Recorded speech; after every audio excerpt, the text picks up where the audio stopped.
प्यारे बच्चों, जैसा आप जानते हैं हम इस समय आपको मेमोरी ट्रिक से मैटर को याद करवाने की कोशिश कर रहे हैं।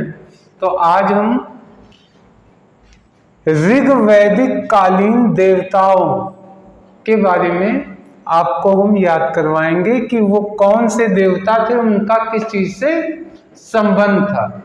तो आइए शुरू करते हैं। देखिए, इंद्र किसके देवता हैं? यानी युद्ध का नेता होते थे एवं वर्षा के भी देवता कौन है? इंद्र। अब देखिए कैसे आप इसको याद कर सकते हैं। ध्यान से देखिए, लिखा है यहाँ पे इंद्र। तो कल्पना कीजिए आप सारे लोग अपने जीवन में क्या देखे होंगे? इंद्रधनुष निकलते कभी ना कभी देखे होंगे। तो आप इंद्रधनुष की कल्पना कीजिए। अब इंद्रधनुष में क्या शब्द छिपा? धनुष। धनुष का काम कहाँ यूज होता है? तो धनुष युद्ध में यूज होता है। और इंद्रधनुष निकलता कब है? तो इंद्रधनुष वर्षा के समय निकलता है, जब वर्षा होती है। तो इस तरीके से इंद्र युद्ध और वर्षा के देवता हैं। कभी भी आ जाए इंद्र शब्द याद रखिए तो क्या होगा? इंद्रधनुष। इंद्रधनुष, तो धनुष युद्ध में यूज होता है, युद्ध के देवता। और इंद्रधनुष निकलता कब है? बारिश के सीजन में, तो वर्षा के देवता। आइए नेक्स्ट देखते हैं। ये अग्नि है।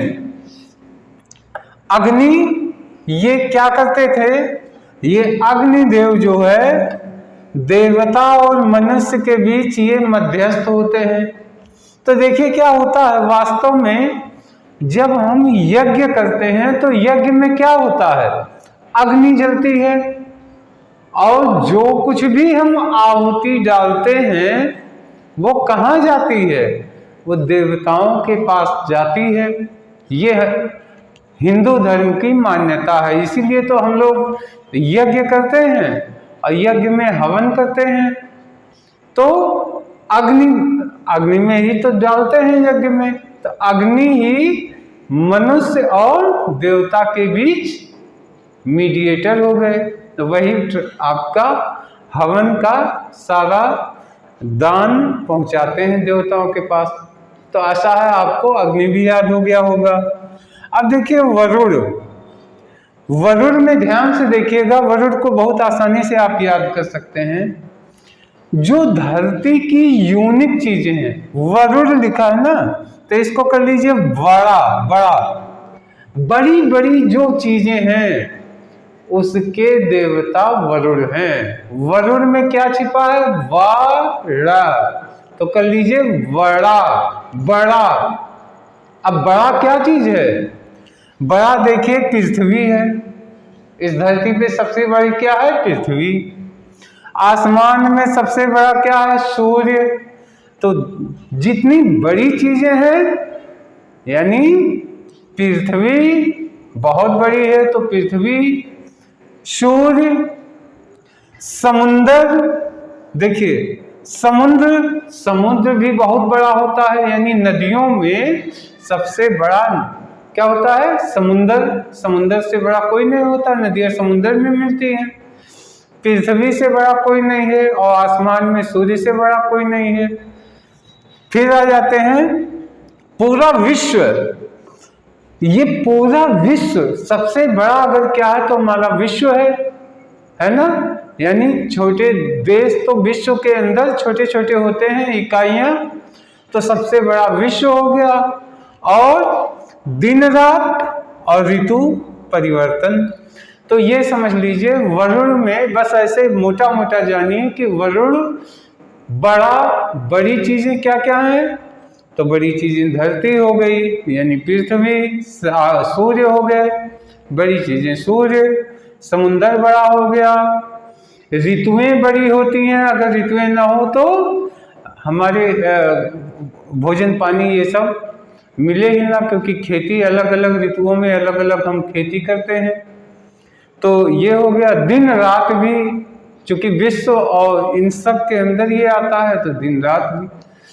एक बार सोच के देखिए, बड़ी बड़ी चीजें, और सोचिए धरती, सूर्य, समुंदर, है ना, तो उस समुंदर को देख लीजिए, बहुत बड़ा होता है, सूर्य बहुत बड़ा होता है, धरती बहुत बड़ी होती है, परिवर्तन होता रहता है दिन रात का और ऋतु का। अब है द्यौ, देखिए द्यौ, और यहाँ लिखा है आकाश के देवता, और यहाँ लिखा है सबसे प्राचीन देवता ये माने जाते हैं। ये देवता सबसे प्राचीन है। आप कैसे याद कर सकते हैं? द्यौ लिखा है, अगर ये लाइन हटा दें तो ये हो जाए घी। द्यौ को घी समझिए। और घी, देखिए घी आज नहीं, घी बहुत पहले से लोग खाते पीते आए हैं। भगवान कृष्ण के ज़माने में दूध दही मक्खन होता था, तो घी भी तो निकलता था।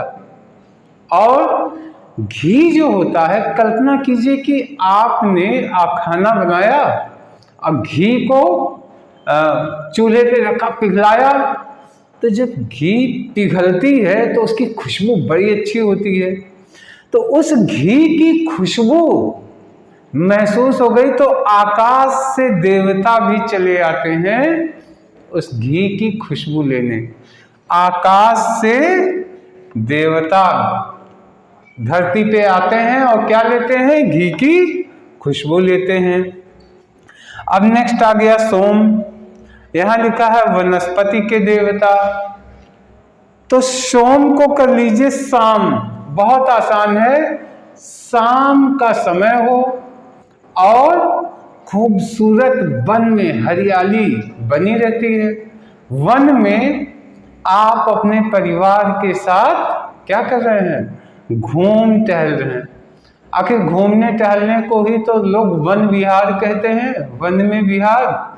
तो वन विहार, और वन विहार करते समय शाम का समय बहुत अच्छा होता है, क्योंकि धूप नहीं होती और आनंद से आप घूमते हैं। नेक्स्ट उषा। देखिए उषा प्रगति एवं उत्थान के देवता। तो बहुत आसानी से आप इसको याद कर सकते हैं। दो तरीके, एक तो पहचान चिन्ह बना लीजिए। देखिए ऊ से उषा और ऊ से उत्थान, उत्थान। तो ये ध्यान में रखिए, ऊ वाले से जो कनेक्ट होगा वो हमारा हो जाएगा, वही देवता हो गए। उषा उत्थान के देवता, ऊ से उषा, ऊ से उत्थान। लेकिन इसको हम एक स्टोरी के माध्यम से बता रहे हैं। देखिए आमतौर पे महिलाएं जो होती हैं वो सिलाई सीखती हैं। तो कल्पना कीजिए महिलाओं के पास सिलाई मशीन, आमतौर पे आपने देखा होगा एक जमाने में सिलाई मशीन किसकी मिलती थी? उषा की सिलाई मशीन मिलती थी। और उषा की सिलाई मशीन खरीद के महिलाएं क्या करती थी?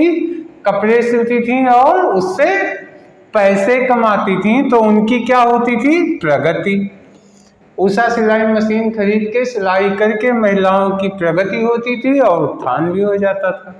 तो दोनों तरीके यूज करिए, ऊ से उषा, ऊ से उत्थान, या उषा सिलाई मशीन जब महिला चलाएगी, कपड़ा सिलेगी तो उसकी प्रगति होगी। नेक्स्ट आश्विन। आश्विन कौन है? विपत्तियों को हरने वाले देवता हैं। तो इन्हीं पे देखिए बना है। जब हम कोई समस्या में होते हैं तो समस्या में जब किसी से रिक्वेस्ट करेंगे तो वो मुझे क्या देता है? आश्वासन देता है। लोग कहते नहीं आश्वासन दिया कि हाँ आपका काम हो जाएगा। तो आश्वासन यानी आश्विन, आश्विन यानी आश्वासन। और आश्वासन कौन देता है? लोग देते हैं जब हम कहीं विपत्ति में पड़ते हैं। अब देखिए पूषण। पूषण किसके देवता हैं? पशुओं के देवता हैं। तो बहुत आसानी से याद हो सकता है क्या? पशुओं का पालन पोषण। देखिए कहते हैं नहीं पालन पोषण। एक दूसरी चीज देखिए, पशु, पशु, पशुओं, पशु और पूषण। तो पू अगर हम ये शु यहाँ लगा दें तो ये भी क्या हो जाएगा, पशु। तो पशु पशु यानी जिसमें पशु में पाशु है और जिसमें पा और शा आ जाए वही पूषण हो गए, वही देवता हो गए। लेकिन आप इसको और अच्छे से याद करना चाहते हैं तो कहिए पशुओं का पालन पोषण कौन करता, पोषण। पोषण में क्या आ गया, पूषण, पूषण। नेक्स्ट देखिए, भगवान विष्णु के बारे में तो पता है कि ये विश्व के पालन करता है, क्योंकि जब समस्या होती है राक्षसों का, जब राक्षस लोग अत्याचार करते हैं तो विष्णु भगवान ही सबकी मदद करते हैं। लेकिन इसको पहचानने का एक और आसान तरीका बताएं। देखिए वी से विष्णु, वी से विष्णु और यहाँ पे है वी और विश्व। विश्व में क्या आ गया, वी। तो वी से विष्णु और वी से विश्व, यानी विश्व के संरक्षक और पालन करता। तो विष्णु के रूप में भगवान राम भी थे, भगवान कृष्ण भी थे, विष्णु के अवतार माने जाते हैं। और तमाम अवतार हैं भगवान विष्णु के ही अवतार माने जाते हैं। तो वी से विष्णु, वी से विश्व, विश्व के पालन करता। मरुत, यहाँ मरुत थे आंधी तूफान के देवता। तो इसको याद करते समय देखिए आज के कुछ साल पहले आप लोग को सबको पता होगा मारुति कार चलती थी मार्केट में, मारुति 100 सीसी कार चलती थी। तो आप कल्पना कीजिए अपनी मारुति कार से आप जा रहे हैं,